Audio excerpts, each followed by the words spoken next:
welcome to episode 170 of Cinematary. I'm your host, Zach Dennis, and I'm here with Andrew Swafford. And today we are joined by a new participant for Cinematary. Miss Candace Sisson is joining us. Candace, thank you so much for gracing us with your presence. Thanks for having me. Yeah, we'll make sure to be incredibly nice and incredibly warm and thoughtful and etc. and whatever. I would expect. Sounds like you. I'm just describing myself. In part one, we're going to be talking about movies that we saw this week. And in part two, we will be continuing our series on The Archers with 1946, A Matter of Life and Death, or Stairway to Heaven if you're in America.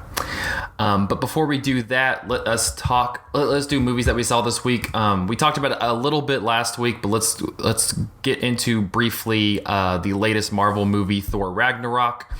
Like I said last week, it's directed by Taika Waititi. It stars all the Thor people. You have Google, you can look that up. And it stars, Thor fighting people and fighting Cate Blanchett and fighting the Hulk, and yeah, I don't know. I don't really want to read the whole synopsis a second straight week. But yeah, all three of us saw it. I don't know, Andrew, what did you think of Thor Ragnarok? My feelings as are somebody very who similar. I know is not a big Marvel person. Yeah, I was very much looking forward to this movie, though, just as a fan of Taika Waititi and being interested in the way that the comic book movie studios are starting to latch on to directing talent rather than just hiring lackeys who will do whatever it is the producer wants them to do. We had Wonder Woman, we have this. Next year we have Black Panther and Aquaman with James Wan at the helm. So this felt like it might represent some sort of turning point in the world of comic book movies. And I think to a certain extent it is. You definitely do get a lot of the authorial voice of Taika Waititi. Apparently a lot of this movie is improvised. That is felt at times, especially when Taika Waititi's character Korg is on screen, who kind of steals the show. But I do think, I share a lot of the same sentiments as Jessica from last week. Like there is a really great movie in here that feels a little bit more like a loose hangout Taika Waititi film, but it's nestled within this like very large behemoth of a Marvel movie that keeps cutting back to this frame story that doesn't really have much of a dramatic buy-in or payoff or anything like that. And there are a lot of short detours to connections to other places in the Marvel Cinematic Universe, like when Benedict Cumberbatch's Doctor Strange shows up, for example, or there's a bunch of stuff on Asgard with Loki that doesn't necessarily feel like it fits into the whole puzzle. It's just a way of stitching this to a lot of the other Marvel movies, and there's so many of them that the stitching kind of takes over the full tapestry, so to speak. Yeah, I definitely agree with you there, because the first 25 minutes of this movie feels like a completely different thing. Like it almost feels like Taika Waititi wasn't directing the first 25 minutes. It was like somebody else. And then 30 minutes in, whenever Thor is cast out of Asgard, that's where it's like start. Taika took over. It should start with him getting kidnapped by Jeff Goldblum's planet, that government. I mean, you could do it the way that Mad Max Fury Road opens, right? Like, we don't need to establish who Max is, but he's in trouble and needs to get out of trouble. Like, that's all we need to know. We know who Thor is. We've had 5 or 6 movies of that. Come on. Yeah, because there's been Marvel cameos in the past, but the Doctor Strange one just seemed, it was just so I was kind of going, why the hell are we here? Like, what is going on here? Apparently, it opens with an in-joke to Sherlock fans. Apparently, the address where he is told to meet Doctor Strange is some sort of Sherlock Holmes reference.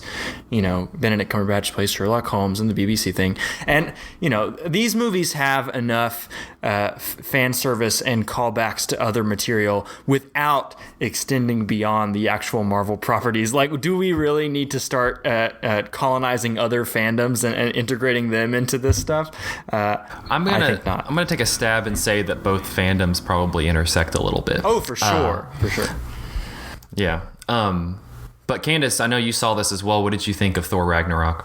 Yeah, I would agree with you all. So I will just admit I didn't see the first Thor. I don't know how I missed it, but I didn't see the first one. So it was still easy to follow along with this one. And I agree, the beginning kind of felt like a little too much, and the detour into Doctor Strange was, I think I got enough Doctor Strange in the Doctor Strange movie, so I was good to go ahead and move on from that. But otherwise, it just felt really fun. I almost would have just preferred to not have to stitch it into the Marvel tapestry, to take Andrew's phrase, and just let it be its own little fun hangout movie. And I think I would have enjoyed it more. But I did enjoy it a lot.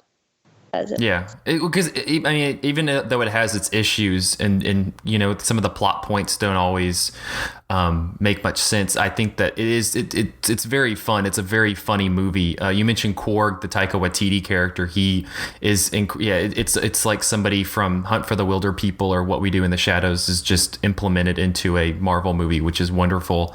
And it seems kind of like all of these actors are having a really good time during this movie. Jeff Goldblum kind of shows up, and you can tell that he's improvising most of his lines, because he's just kind of it's like he showed up a couple days on set and just starts rattling stuff off, doing Jeff Goldblum things.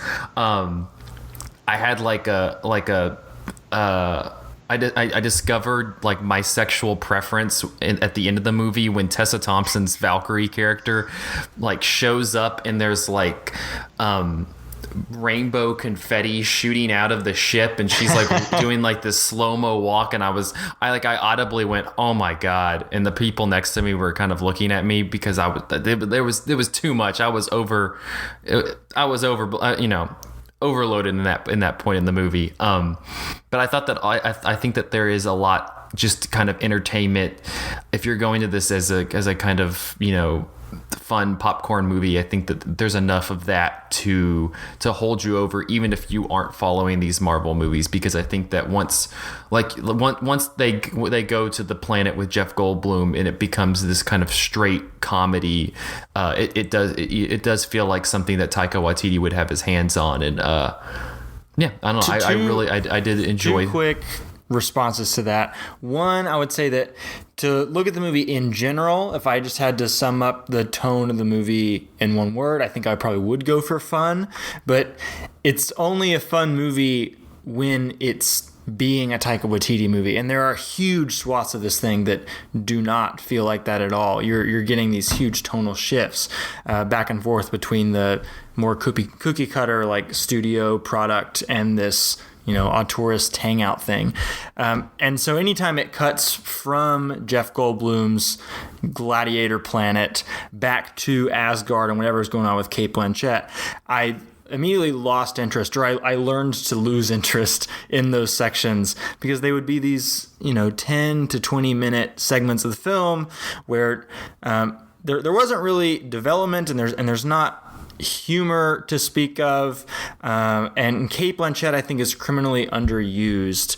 She has a great character design. She's this really incredibly just designed thing in this movie, especially when she has her antlers flare up. But her character, she doesn't have a character. She has a look, but she doesn't have a character. And really, Jeff Goldblum could be the villain of this movie. We could cut out Cate Blanchett's part, and the movie would still be fine. It would be structurally intact.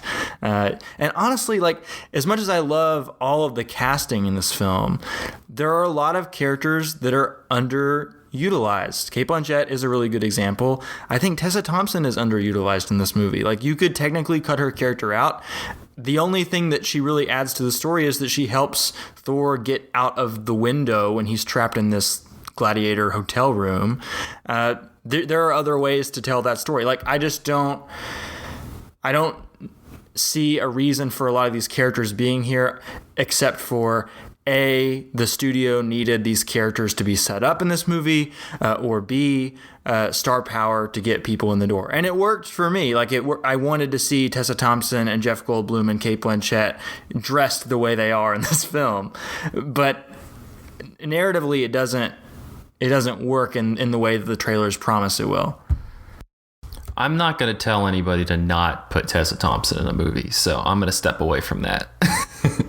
I thought she did a good job of like connecting the whole like backstory of Cate Blanchett's character to what was going on with Jeff Goldblum's little game Spaceland. So I don't know. I wouldn't say that you could cut her out.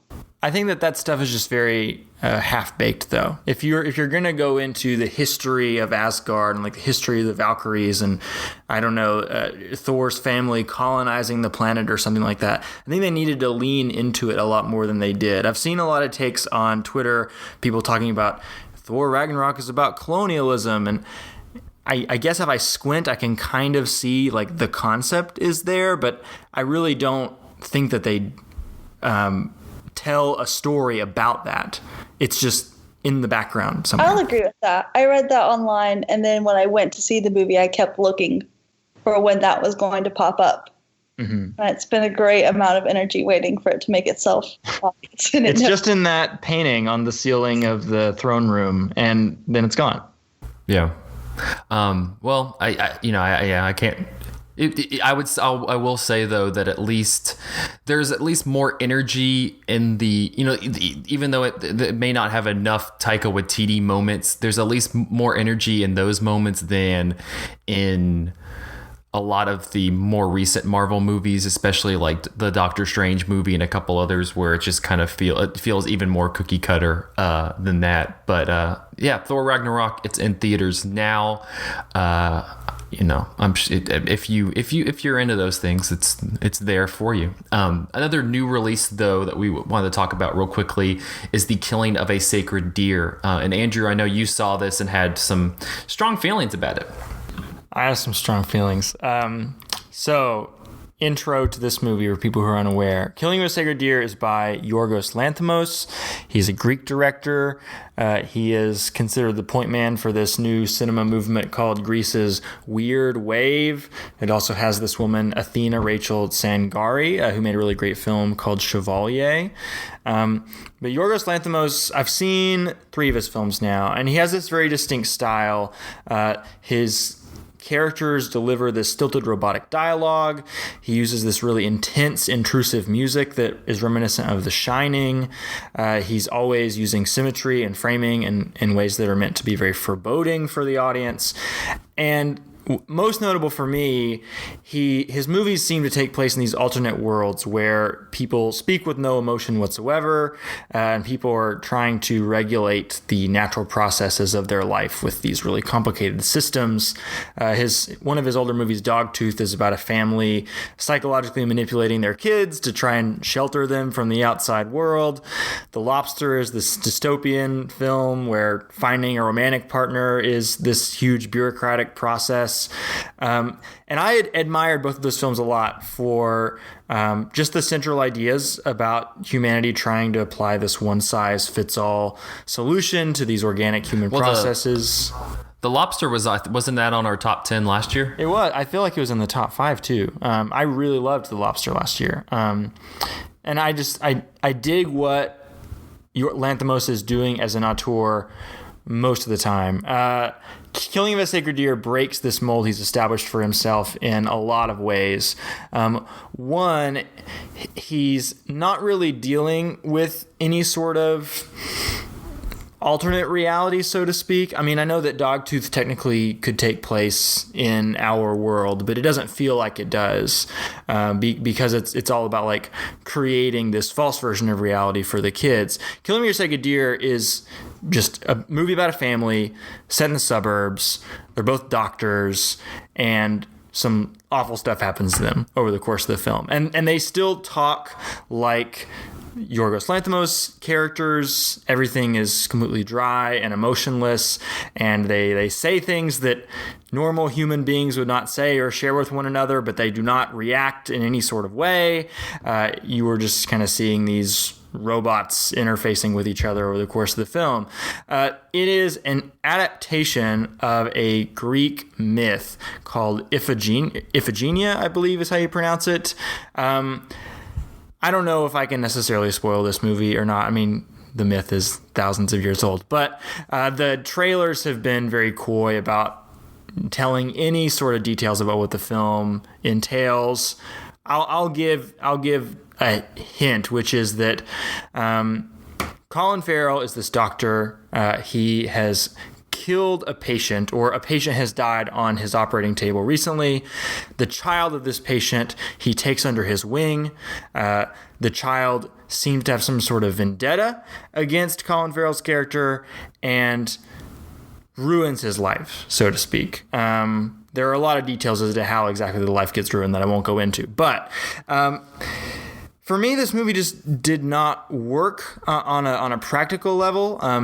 The way that the characters work, the way that Lanthimos captures this world doesn't make sense because it doesn't resemble any type of reality that we know. And there's also not like a central conceit that makes his weird awkwardness justified in any way. So you're just kind of watching people who don't feel like real people. It doesn't feel like it serves any sort of narrative purpose. Doesn't seem like it serves any thematic purpose.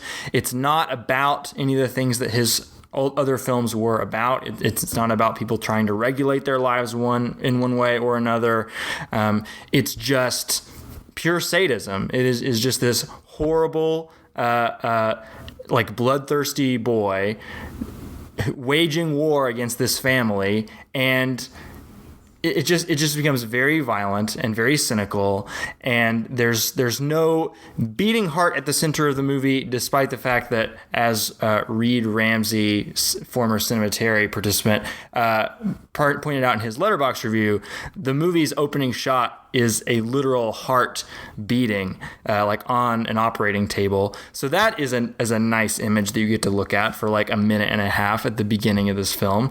Lanthimos seems to just revel in showing you these horrific, grotesque acts of violence, and even small acts of violence. Like, he captures them with this kind of tactility, this very intimate tactility, where you feel every like scrape against somebody's skin, even if it's not quite on the level of what you might normally expect with movie violence. Like, there's a scene where a character is walking and just falls flat on their face, and it just really hurts. It smarts to watch that as an audience member, and that's the kind of thing that he seems to be interested in more so than anything else. I can't find any sort of narrative justification for A, how the characters interact, B, why this movie is as violent as it is, C, how it fits in with Lanthimos' work as an auteur. It just felt like, brutal sadism for a full 2 hours. The movie is far too long as well. At near the 1 hour mark is when you get introduced to the actual conflict of the film. Everything up to that is just spinning its wheels. And then once you get the conflict, it's given to you as this prophecy. And then you just see the prophecy play out in a very tedious and painful detail for another full hour. There's no humanity here. There's no ideas here. It's a very, very hollow film. And I have become increasingly frustrated by reading reviews of this thing in which people seem to want to defend it just because it seems like a dark or serious or gritty movie. Like, just because it's playing in an art house theater and just because it seems somber does not mean it is good or interesting or meaningful. I think that cinephiles have a knee-jerk reaction to try and defend films like that mainstream audiences are not going to seek out. But this is not the hill to die on. This is not The Lobster. There is... I really just don't see any redeeming value in this thing. And I don't know how to interface with people who were like, oh wow, I just thought it was so disturbing. I thought it was so intense how disturbing it was. Like, why do you go to the movies? Like, do you just want people to fuck with you? Because I did not enjoy being fucked with for no reason. And there are plenty of movies where, you know, the directors clearly are fucking with you that I do enjoy, like Funny Games or Antichrist or something like that. I even talked about Martyrs a couple weeks ago. Like, that's a very intense, bloody film. But in all three of those films, it feels like there's an authorial voice. It feels like there's a intent behind everything that happens in the film. Not so in Killing of a Sacred Deer. It just feels like an excuse to revel in some really horrendous shit. I do not recommend seeking it out. That became very personal at the end. I feel like you were speaking through the headphones to a number of people. It's kind of interesting. It seems like you've almost taken, like, compared to how you felt about The Lobster, this almost seems like how usual participant on Cinematary Nathan Smith feels about a lot of Yorgos Lanthimos' films. And I know that Nathan probably sees Lanthimos as this guy who is just a trendy name in art house film that, you know, new cinephile bros feel like they need to justify their movie cred by saying they like his movies. I don't think that's necessarily the case. I do think there's value in a lot of the things that he does. However, this is not one of those things. One of the things I feel like is redemptive about The Lobster, it's built in a very purposeful way, where all of the flourishes of the world building and all of the small acts of violence feel like they add up to something greater. And he also balances some of that cynicism and some of that brutality with a great sense of dark humor. Like, it's a difficult line to walk, but I think that he does it really well. And one thing that I didn't mention earlier is that Killing of a Sacred Deer is a very joyless movie. There are no lines that I think are meant to be read in a humorous way. Not that would necessarily save the film, because again, like, there's just not enough substance to it for any of this stuff to feel worthwhile. But there's also just no levity either, and that just makes it all the worse.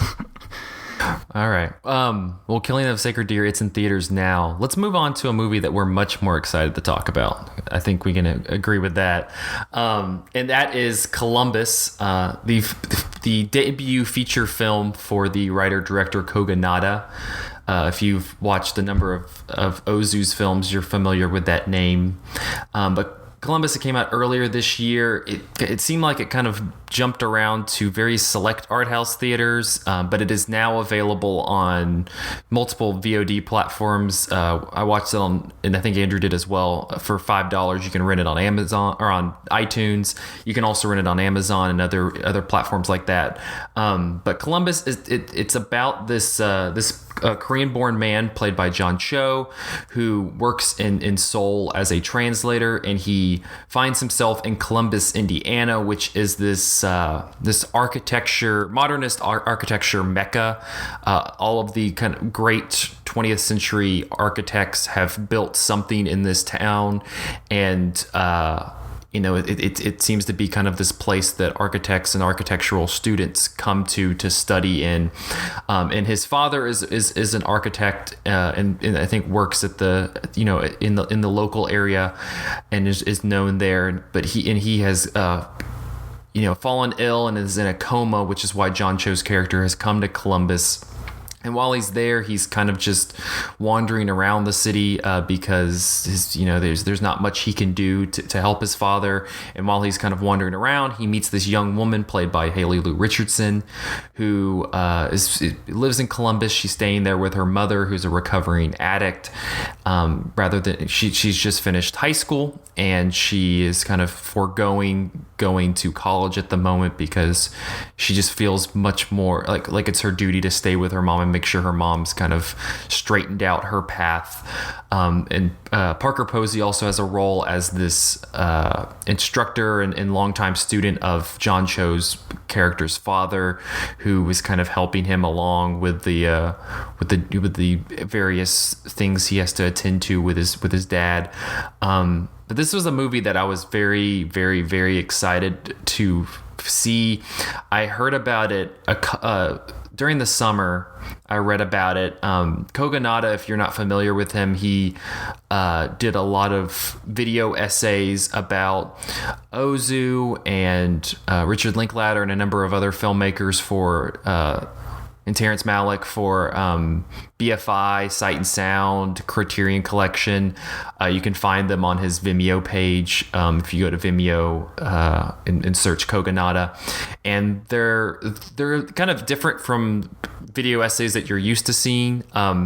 They're much more visual essays where, for instance, a lot of his ones about Ozu, it's not like the ones that Andrew and I have made for the website where we're kind of, breaking down and talking about, a topic related to film. He just kind of, he takes moments from films and kind of just plays them, whether, maybe just one at a time, or will, intersplice, have 3 different screens up showing moments, and kind of tells a story about the director or the auteur in that way.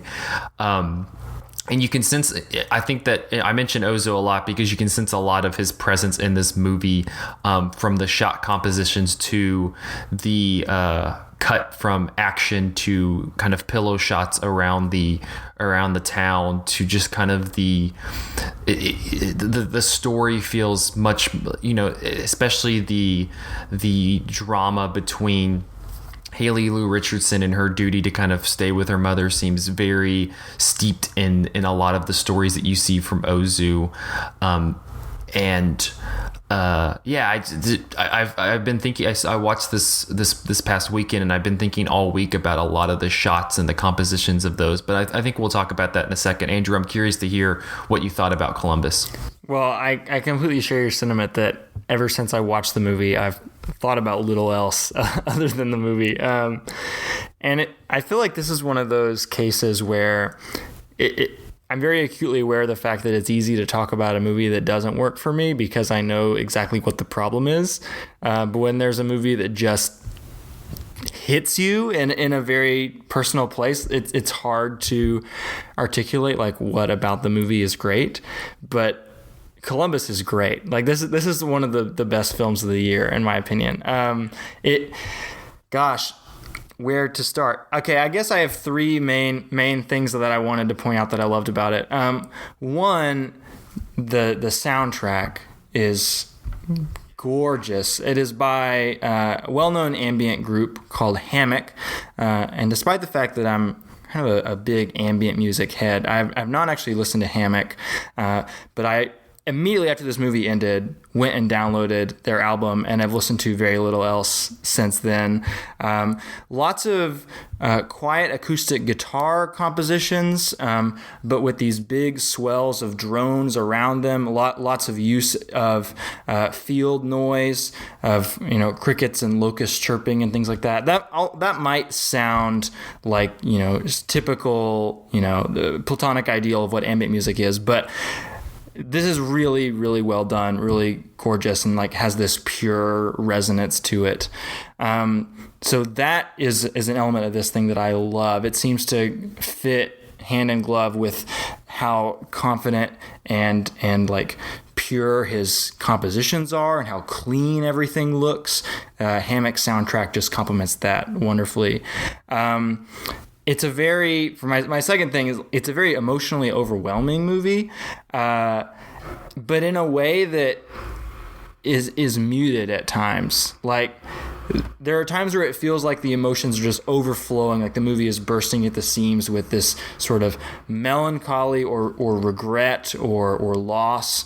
But a lot of times those moments will be repressed through music, or you'll see them through glass or blinds or something like that. Like, I'm thinking specifically of a moment where Haley Lu Richardson is explaining what moves her about the architecture of this building, and you start to see like her eyes welling up, and just like how personal this idea of this building is to her.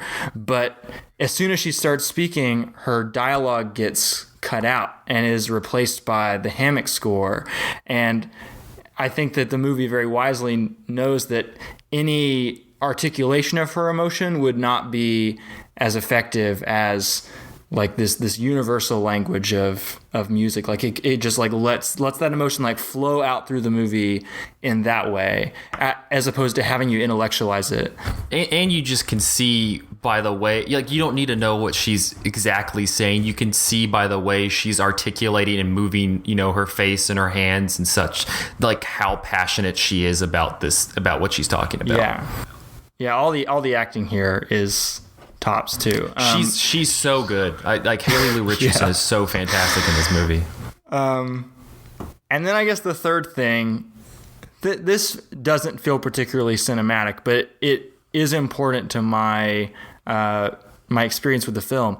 There are these two conversations in this movie that have like really shaken me up. Like, no exaggeration, they have like changed the way I think about a lot of things. Like, the first conversation is in a library. Haley Lu Richardson is talking to this. She works in a library. She's talking to this other library aide there, and they're talking about the idea of people's attention spans getting shorter. And her friend makes the argument based on something he read that we're not losing our attention spans, but we are losing our interest in certain things. Our attention spans are still intact, but they're being reserved for other newer developments in the world that we find more interesting.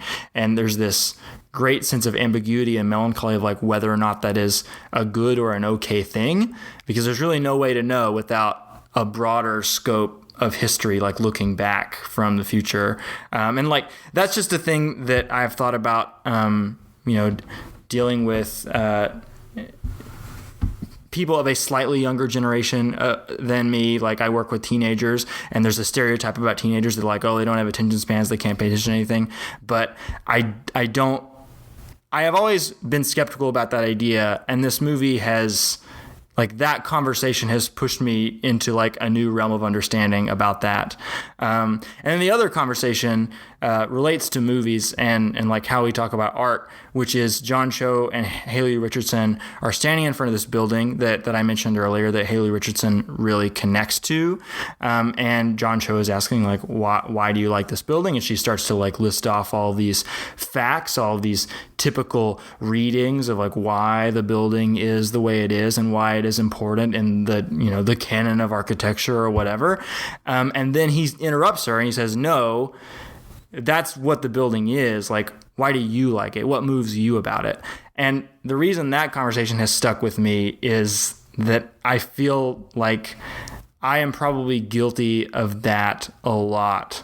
Like, on this podcast and as a teacher of literature, like it becomes very easy to memorize this like rote list of like why something is good or why something is important, but really you're just regurgitating what somebody else said about it. You're not sharing your own personal experience with the thing and like why that thing affected you on a personal or emotional level. And you're not being genuine, and like maybe you're not being honest with yourself about whether or not you actually like it. And like in a situation like we are in, where such a huge part of our identities is tied to the art that we enjoy and the art that we like to talk about, that like starts to get you into this weird identity crisis of like, oh God, who am I if I don't actually know why I like the things that I like? So, I mean, the movie like has been a trip, and again, has this just pure emotional resonance to it that I have not been able to get out of my head since I watched it. I really need to watch it again before the end of the year. Yeah. But other thoughts, Zach? No, I mean, when I finished watching it, it was one of those where I just kind of sat there and stared at the screen while the credits kind of rolled for a while, because it kind of overwhelmed me. And I almost was like, I could watch this again if like, like I thought for a long time about just starting it up again, because I was like, I have this rental still for like 24 hours. I could watch this again. Yeah, no, I think that I'm so glad that you mentioned the scene where she's where they take out the dialogue and she's explaining, while she's explaining why she loves that building, because I just absolutely love that scene. I think that you hit the nail on the head where this movie, it challenges you on just the articulation of not just how you feel about art and things like that, but also just how you articulate your feelings and everything just about life. Because a lot of the internal strife that John Cho's character is having is he hasn't talked to his father in over a year. They have this very strained relationship. He says early on, he talks about how he doesn't like architecture, but there's various points where he's able to name drop architectural knowledge that he has. At one point they're talking about this bridge, and he mentions this anecdote from this book that he's just recently read to Haley Lou Richardson. But at the same time, you understand that emotional gap from what does architecture mean to him as a person, and what does it mean to him in his relationship with his father. And it's the same thing where I think Haley Lou Richardson's character understands that she's supposed to move on with her life. She's supposed to go to college and have those experiences, but I think that she also has so much tied to this familial duty that it complicates and muddies the waters of the drama. And I think that that's what makes it so compelling, because it's not one of these where the characters don't know the right answer. I think that they know what they're supposed to do, but I think there's the miscommunications, the inability to break a lot of these communicating gaps, doesn't allow them to progress forward. And I like that the movie, kind of punctures those, but it doesn't like have a tidy ending. I like that it leaves things somewhat ambiguous, but at the same time, it at least it still confronted them, but it didn't tidy everything up at the end. Both characters do the thing that they should do by the end of the movie, but it doesn't feel great. Like you kind of feel this pit in your stomach of the loss that comes along with any sort of big life decision you make, because you are changing paths and denying yourself a possible future in hope of a different future. And all that is tied into the centrality of like art in this movie, and like how people relate to, here it's architecture, but in other contexts it could be movies, it could be literature, it could be drama, it could be music, whatever. Like, how does your relationship with art and your relationship with the things you love inform your life decisions and your relationships with your loved ones, people very close to you? It's a very hard movie to talk about, like I said at the beginning of this pitch, but like it really hits on a fundamental level. Yeah, no, I totally agree. It's just there's a lot happening that resonates with you, but you can't. It's so experience based. It's very difficult to be like, this is what this is what specifically worked for me. I feel like we had this conversation last year about Moonlight, as well as when we talked about Carol and In the Mood for Love, like three movies that we talked about a lot on the show last year. Movies that are so visual in the way that they communicate emotion that it is very hard to articulate your reaction to it. You just kind of have to see the film. You have to experience it. So people who are listening to this, like, please go on Amazon or iTunes and rent Columbus, because it's not going to play in a multiplex near you. You got to go seek it out, and you will be glad you did. Yeah. Again, Amazon, iTunes, all those places you can rent it. Yeah. If you just kind of, I don't know, you gotta be right. It's a very quiet, it's a very still, it's a very muted movie, but at the same time, I think that it really, like we've described, it's gonna, resonate and, kind of dig up a lot of emotion from it, even though it's kind of this quiet movie. But yeah, Columbus. It's probably gonna be on my top list at the end of the year. Yeah. All right, we're gonna take a short break. We will be back in part 2, continuing our series on the Archers with 1946, A Matter of Life and Death. Hey, Cinematariats. This is your co-host Lydia Creech with an important message during this break in the show. Cinematary would like you to know that we do not want your money, and we don't want to place ads in the show at this time either. That's not why we do this. We do it because we enjoy each other's company, and we want to bring you our pure, unadulterated opinions on the world of cinema. However, there are a few things you can do to help out the show that we would greatly appreciate. First, leave us a review on iTunes, 4 or 5 stars only, to help us reach more listeners per the algorithm gods.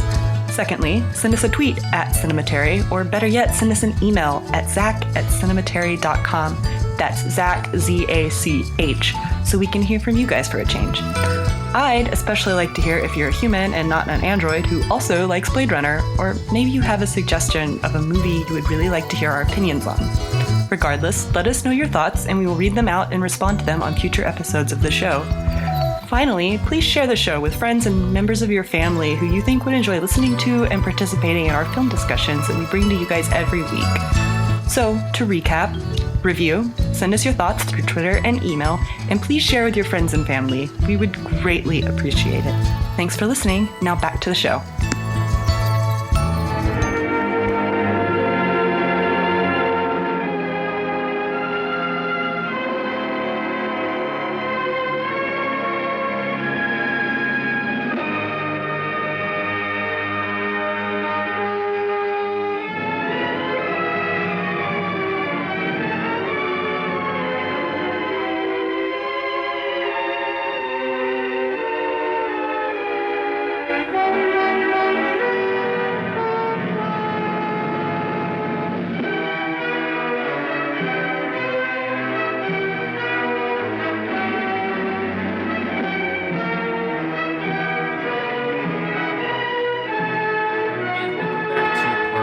Of episode 170 of Cinematary. In this part, we will be continuing our series on the Archers with 1946's A Matter of Life and Death. The film star, of course, directed, written, produced by Michael Powell and Emmett Pressburger. It stars David Niven, Kim Hunter, Roger Livesey, if you remember him from last week with Colonel Blimp, and Raymond Massey. And the film centers on British Air Force pilot Peter Carter, whose plane is hit while he returns to England from a bombing mission in World War II. While he's going down, he connects to an American radio operator, and the two share what they believe to be his final moments on Earth before he crashes. Somehow, though, he survives the plane crash, and he finds June, the radio operator, but is called to plead his case in the, quote, other world after they believe he has cheated death and needs to be there instead. In America, the film went by the title Stairway to Heaven. The decision to film the scenes of the other world in black and white added to the complications of the film's shoot. They were filmed in 3-strip Technicolor, but the color was not fully developed, giving a pearly hue to the black and white shots, a process cited in the screen credits as color and dye monochrome processed in Technicolor. This reversed the effect that it had in Wizard of Oz, and photographic dissolves between Technicolor dye monochrome, the other world, and 3-strip Technicolor Earth are used several times during the film. A Matter of Life and Death had an extensive pre-production period due to the complexity of the production. One scene, the huge escalator linking this world with the other, called Operation Ethel by the firm of engineers who constructed it against the aegis of the London Passenger Transport Board, took 3 months to make and cost £3,000, equivalent to £119,000 in 2016. Ethel had 106 steps, each 20 feet wide, and was driven by a 12 horsepower engine. The full shot was completed by hanging miniatures. The noise of the machinery prevented recording the soundtrack live, so all scenes with the escalator were dubbed in post-production. Other challenging sequences included the stopped action table tennis game for which Hunter and Livesey were trained by champion table tennis players Alan Brooke and Victor Barna. The scene where Carter washes up on the beach, the first scene filmed, where cinematographer Jack Cardiff fogged up the camera lens with his breath to create a look he wanted. And the final challenging sequence was the long 25-minute trial sequence at the end, which required a set with a 350-foot long by 40-foot high backcloth. According to The Guardian, Cardiff had assumed that the Earth sequences would be in black and white and the other world would be in color, again taking from the model supplied by the Wizard of Oz. But Powell and Pressburger wanted the reverse. Their real world was made of golden light, pink roses, blue skies, and June scarlet lipstick. Heaven is all sparse and pearly monochrome, shot by Cardiff on color stock without the usual dyes, so that seamless dissolves could be effected between worlds. According to Powell in his A Life in Movies, the United States was the only market in which the film's name was changed, except that most European countries used a question of life and death rather than a matter of life and death. The American title was the idea of Arthur Krim and Roger Benjamin, two lawyers just starting out in the film business who would be marketing the film in the U.S. and they insisted that no film had ever done well there with the word death in the title. When Pressburger countered with the hit film Death Takes a Holiday, their response was to point out that it succeeded because the very fact that death was on holiday meant that there was be no death in the film. Good logical jumping jack there. Yeah. Somersault, whatever the word is. It seems like such an American, we got this. The producers took pains never to refer to the other world as heaven, as they felt that was too restrictive and limiting. An introductory title screen, repeated as the foreword to the 1946 novelization by Eric Warman, contains an explicit statement. This is the story of two worlds, the one we know and another which exists only in the mind of the young airman, whose life and imagination have been violently shaped by war, but goes on to say any resemblance to any other world known or unknown is purely coincidental. The film was originally suggested by a British government departure to improve relations between the Americans in the UK and the British public following Powell and Pressburger's contributions to The Sphere in A Canterbury Tale 2 years earlier, though neither film received any government funding nor input on plot or production. There was a degree of public hostility toward American servicemen stationed in the UK prior to the D-Day invasion of Europe. They were viewed by some as latecomers to the war and as, quote, overpaid, oversexed, and overhere by a public that had suffered 3 years of bombing and rationing, with many of their own men fighting abroad. The premise of the film is a simple inversion. The British pilot gets the pretty American woman rather than the other way around. And the only national bigotry against the British is voiced by the first American casualty of the Revolutionary War. Raymond Massey, portraying an American, was a Canadian national at the time the film was made, but became a naturalized American citizen afterward. Which that was a little interesting because, of course, the first American casualty of the Revolutionary War was Crispus Attucks, a African American. But regardless, I thought that was interesting. Yeah, we'll just, okay. I thought this was an interesting fact. J.K. Rowling and Daniel Radcliffe, while discussing the near-death or afterlife sequences from Harry Potter and the Deathly Hallows Part 2, said that this film was their favorite and something that each had on their mind while working on those scenes in the Harry Potter movie. In the Observer in 1946, C.A. Lujan complained that the film, quote, leaves us in great doubts whether it is intended to be serious or gay. The New York Times in 1946 said that it is the delicate charm, the adult humor, and visual virtuosity of this Michael Powell and Pressburger film render it indisputably the best of a batch of Christmas shows. The wit and agility of the producers, who also wrote and directed the job, is given range to the picture in countless delightful ways. In the use, for instance, of Technicolor to photograph the earthly scenes, and sepia in which to vision the hygienic regions of the beyond, so that the heavenly messenger descending is prompted to remark, "Ah, how one is starved for Technicolor up there." In 1995, Roger Ebert said that Stairway to Heaven is one of the most audacious films ever made in its grandiose vision and in the cozy English way it's expressed. So on that note, what did you guys think of a matter of life and death? I'm gonna go ahead and put Candace on the spot and ask you first. I really liked it. I didn't really know what to expect going in, but I loved the premise. I loved the way that it was set up. And I know we don't get to spend like a lot of time developing the characters, but I did like the characters as well. What did you all think about it? For me, this is a movie that's been on my radar for a long time, but I'm only just now getting around to it thanks to this series. I've seen two Powell and Pressburger films in the past. I've seen The Red Shoes and I've seen Black Narcissus. And both of those films, I think, maybe led me to expect something a little bit different from what Matter of Life and Death is. Red Shoes and Black Narcissus are very formal movies. They're kind of serious movies, but they're also very breathtaking in their visuals, especially the central dance sequence of The Red Shoes, which I've talked about on the podcast before. It's just really moving. And so I was expecting this to be along those same lines, but elevated in the way that Powell and Pressburger, I imagine, could do when they were telling a story about the afterlife and these grand ideals of life and death and sin and redemption and things like that. And I was expecting a much more serious film than this ended up being.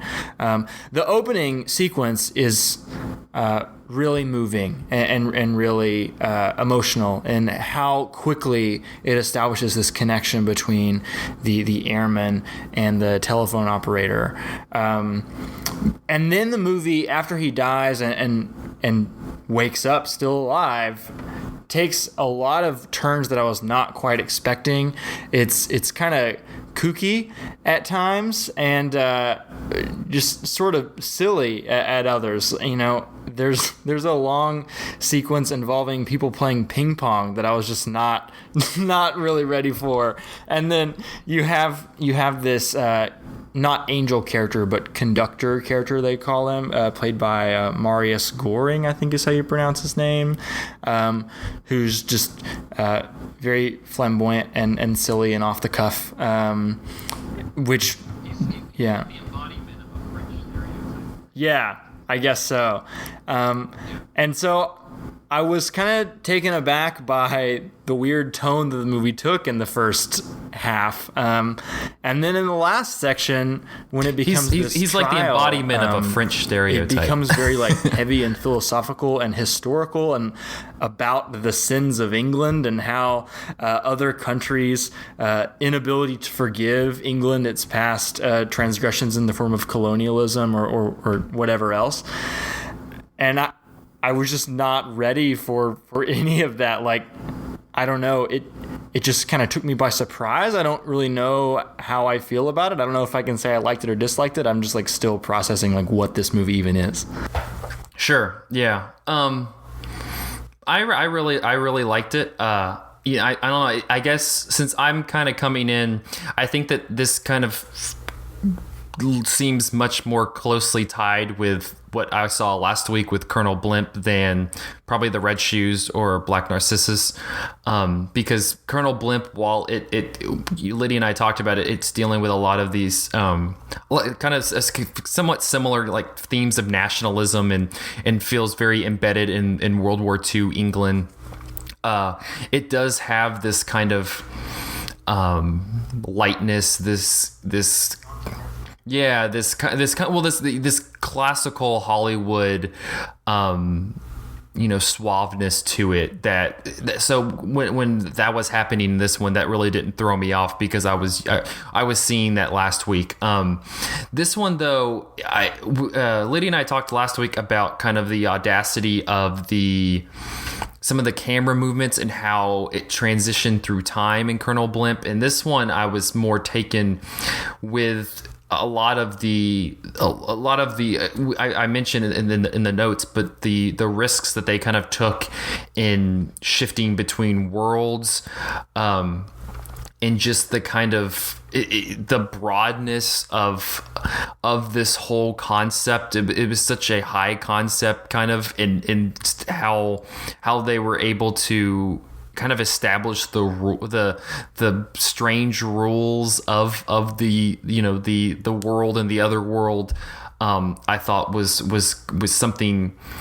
I feel like there was much more legwork done in something like this than a movie that I saw kind of tied to it as kind of a sister film in It's a Wonderful Life, the Frank Capra movie, which I saw while I was researching. A lot of people referencing that. I think that one has this connection to this. It kind of has a little bit of a high concept to it, but I think that A Matter of Life and Death, like I said, there's a lot more legwork put into it, where there's a lot more rules and regulations and how stuff works than I feel like It's a Wonderful Life is pretty straight laced. But yeah, I agree with Candace. I thought that David Niven and Kim Hunter were two good lead characters. I felt like you probably could have given a little bit more time to establish Kim Hunter's character June. I agree. The opening sequence is very moving in the way that they move around the cockpit of the plane to kind of establish feels like something. It feels like a world all of its own. Yeah, and just the structure of how they move around it. It feels like something that should be happening 50, 60 years in the future in terms of just filmmaking. I thought that it felt very new. And I think that she's fantastic in the kind of back and forth that she and David Niven have in that scene. But once he lands and they kind of start establishing their relationship, a lot of developing her relationship with him kind of is sidelined with this plot about the world and the other world and what he needs to do to get back, and then they bring in the Roger Livesey character as the doctor, who kind of, and I felt like you could have established a little bit more weight in that relationship. And so while the ending sequences were I thought that the trial sequence was very impressive, and I kind of got into that. They have the last sequence where they're kind of forcing him to pick between her and in this other world, and it didn't have the emotional weight that I felt like it could have, because I just didn't feel like I felt like they did a good job of introducing the relationship, but it just felt like it wasn't established more as it went in. What did you guys think? I think that they feel a little overly confident with how well they've established the romance. I agree that it is flawlessly introduced, and then it's not developed after that, right? This movie wants to have a love conquers all ending at the end, which is fine. Like, I don't think there's anything wrong with having that as the sentiment at the end of your movie about life and death and the universe and everything. But it's very hard for me to buy this couple as like the couple who like breaks the laws of the universe. Their love is so strong, because it's been about 2 hours since I've really seen that love connection. Yeah. Candace, what did you think about the relationship? Yeah, I agree that like I like them together, and I love the way that it starts out, but it started to get a little hard to believe that this is a stake your life on it, and I guess your existence on it, love, when you have like a borrowed 20 hours to make this love possible. Yeah. It just kind of seems like I don't know. She's consistently there for the rest of the movie, but She's consistently there. That is what you can say with her character. Yeah, she's consistently there, but like it's not like she's real. I mean, for God's sake, when he like breaks from his like spell or whatever, where he's a couple point, like the first name he says is the name of the doctor, the Roger Livesey character, and I thought that would be the most awkward thing. Like this is your planetary universal love, and he wakes up and goes like, what is it, Frank or whatever? Bob? No, what is it like Fred or Frank or whatever? He's just like Frank, and I was like, oh, that would ruin the buzz. It's like I'm so excited that he's coming back to life and he's saying Frank. While we're talking about character relationships, I don't know like how invested I can get in that doctor character. Like he gets introduced as someone who is important and knows things, and the movie just asks us to accept that like he is the solution to all their problems for the rest of the film, and he kind of is. But that, I feel like that's kind of an uninteresting way to tell the story. Do you guys disagree? I don't know. His character didn't necessarily throw me off. Yeah, it didn't. I guess I agree that it didn't really establish like what his purpose was outside of being this doctor. Like it didn't back up why we should believe him as this important character. He kind of just came in and they're going, hey, this guy's important. I did really like Roger his Livesey's performance. I thought that especially kind of once his character, I guess spoiler alert, dies and goes to the other world to help with the trial case, the trial and that whole sequence, I thought he does a great job kind of batting off of the Raymond Massey character. But no, I do agree. His character's just kind of tossed in and they go, he's important. And then we kind of move on and just accept it because, again, I kind of accepted it because he was in the last movie and I was like, oh, it's Colonel Blimp. Candace, what did you think? Yeah, I just was like, oh, well, if he's important, then I guess we're just going to have to go with he's important. I didn't really understand the creeping on the town with his little... That was weird. Periscope, telescope thing. I guess it's Is that supposed to make us feel like he's smart because he knows what's going on with everybody else? I feel like it's meant to establish him as this sort of God on Earth character who's just looking over everyone else. He has this omniscient presence. But I think that there's an unintentional way you can read that where he just seems creepy as opposed to, all powerful, all knowing, like someone you should trust. You could read him as someone you definitely should not trust because he's looking at you when you don't want him to be. Yeah, no, that's very true. What did you all think of kind of going back to the direction, Powell and Pressburger? What, again, the kind of structure of how they flipped in between the real world and this other world. I established at the beginning, they talked a lot when I was researching about the kind of bleeding in between this monochrome the monochrome and the Technicolor, and how it was this kind of this complicated process. I mean, did you feel like it was something that was justified because those sequences and the transition between the two places worked? I mean, were you able to follow what was happening? Was it effective?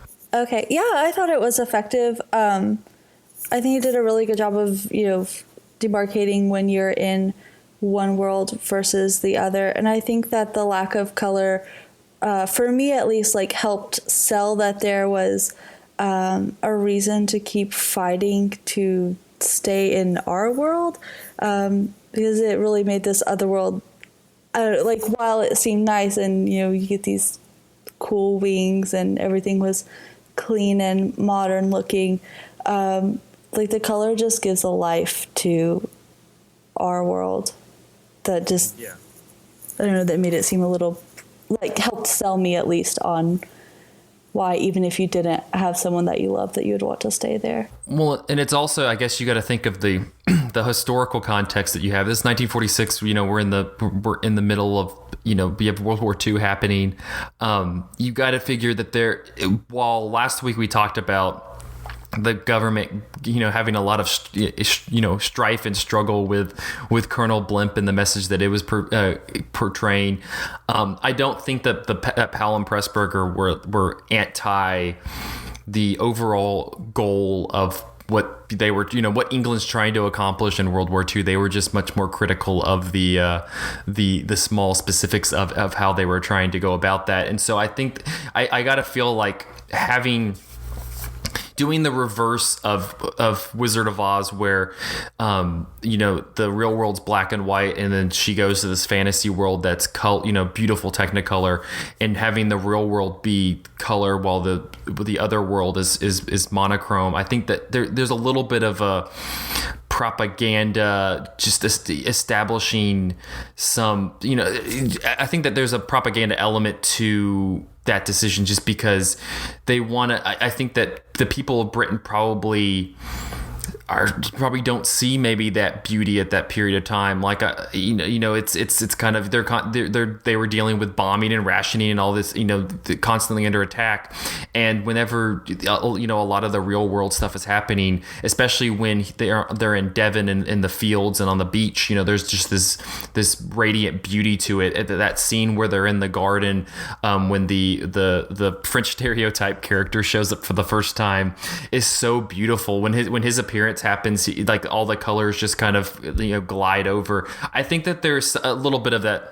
There's a wonderful pan over the pink flowers in that scene where you really lose all sense of space.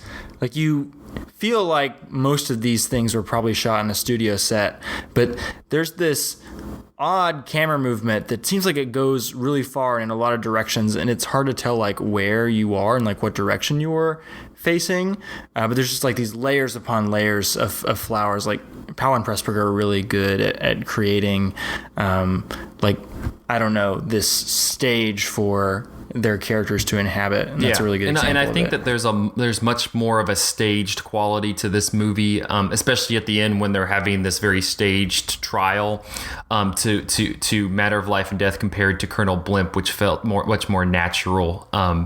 It's a little bit of a different movie, but yeah, that's just kind of my theory, that I think when it comes to the color, to the moniker, I think that they want to add a little bit of the audience. They hope would rather stay in the real world rather than the other world, even though you get to hang out with Plato and Beethoven and all those guys. It's still monochrome and looks a little stagey. That's a really good theory. The only thing that I had to connect it to was Wings of Desire, from about 40 years after. Wim Wenders does the same trick, where it's a movie from an angel's perspective. Angel's world is black and white, human's world is color, and he uses color to show you the perspective shift, like who you are following. And that movie leans much more into the question of like, what is beneficial about being human, period, as opposed to inhabiting some sort of other realm that we might imagine exists. Whereas here, I do. After your explanation, Zach, that makes perfect sense, that like it's much more of a political thing, especially with how much of a historical context they put it in with the trial scene at the end.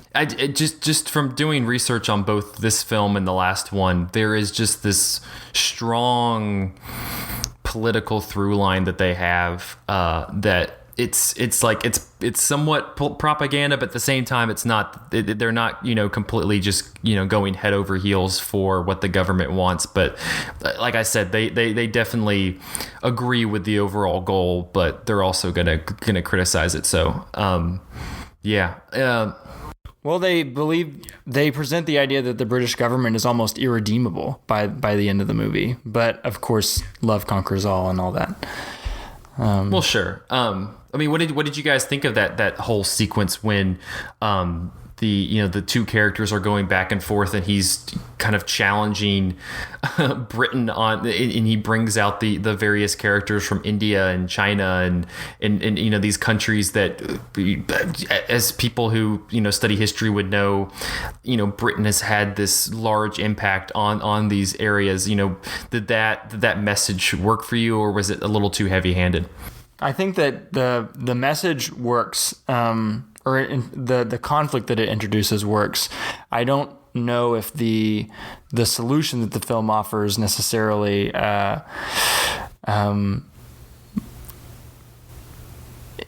if the solution feels earned, I guess. I guess this goes back to the whole question of how much you have invested in that romance, and the filmmakers are counting on that romance to be the thing that, you know, solves all the problems of the universe. And then they introduce some really heavy political stuff at the end, and it feels like a bit of a weak solution to that problem. But maybe we are not giving the Archers enough credit for being subversive. Maybe they do want us to get the sense that, like, these are very complicated issues of, like, a legacy of exploitation and oppression that we cannot hand wave away with, like, oh, let's all just love each other. But I don't know. That may be being too generous. I don't know. Yeah. Candace, what do you think? I thought it was interesting that the British are the ones, like, you're rightfully so thrown under the bus, but, like, the Americans get a free pass for any colonization. We should not get We one. did not earn that free pass. Yeah, slavery is not mentioned in all the historical crimes of the world. We're like, oh yeah, we're great. What are you talking about? We'll sweep those under the rug. Well, again, like I said at the beginning, they swept. Like, whenever the first American casualty guy shows up, I was like, hold on, he's white. Like, I know a little bit about the American Revolution. I'm going to tell you I'm like, we're already treading on interesting ground there. All right, as we kind of wrap up, any closing thoughts on Matter of Life and Death? Well, we haven't really talked that much about the visuals of the film. Like, we've talked about the stage and the rose set and things like that. But one of my main impressions of Powell and Pressburger is that they just really love creating spaces and creating these visual flourishes of color and set design. And here it does feel a little bit more stagey than what I am used to seeing them do. But they definitely have these very flashy moments where, for example, they are slowly transitioning between color and black and white, for example, or you have the Stairway to Heaven sequence, which gave the American version of the film its name. Like, that is such a beautiful image that will be seared into my brain, like, long after I forget all the specifics of, like, the characters and the political implications of this film. It's just a really awesome like contraption that they have built to convey this idea of somebody being slowly, like, pulled away from the mortal world. And then you have the things where, like, they're freezing the frame and having characters walk around, characters who have been stuck in time. So my takeaway in terms of the visuals is, like, they're very flashy in moments, but it doesn't have this overall aesthetic sense that, you know, carries through the entire film like something like the Red Shoes does. Yeah, no, and I would definitely agree with that. And I think that there was something about the visuals that was much more striking to me in Colonel Blimp than in this one. This one was fine, but I think Lydia and I talked about it a lot in the last episode. Like, just some of the stuff that they did visually to tell that story was very impressive. Candace, what any closing thoughts on Matter of Life and Death for you?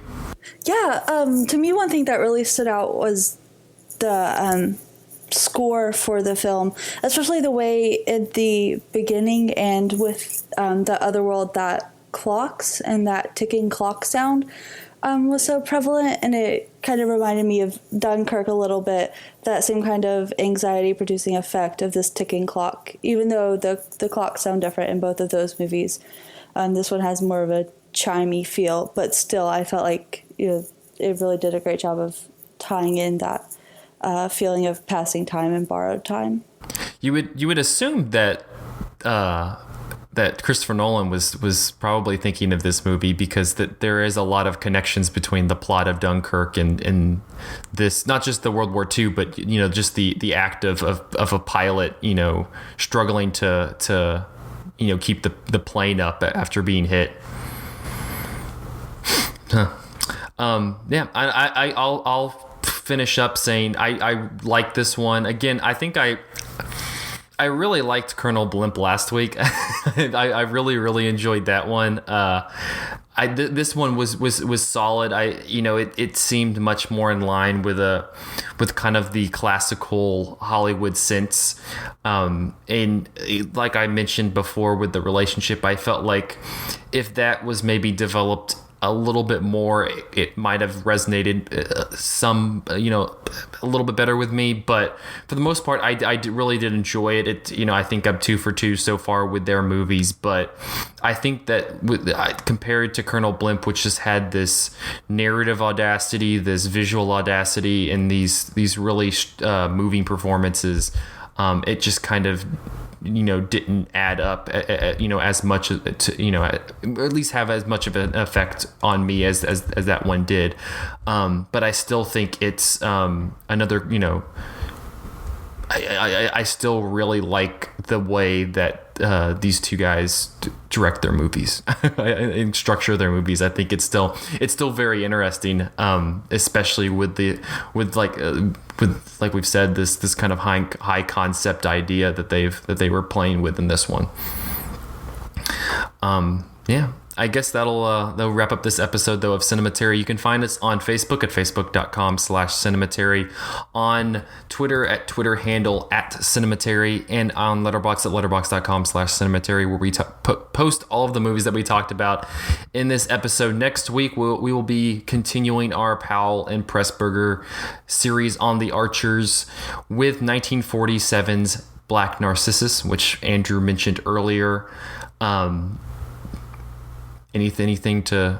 I don't know if you're on that episode. Anything to preview before we go to that? I am not on that episode, but I would recommend that... It's not a movie that I had a particularly great experience with when I watched it, but because I watched it in the middle of the day on my home television, which was not that big, and that is a movie that I get the feeling that you need to watch as huge as possible in the dark, because it's all about the scale of the images. So if you have the ability to do that. All right. Well, thank you guys for listening, and we will see you next week.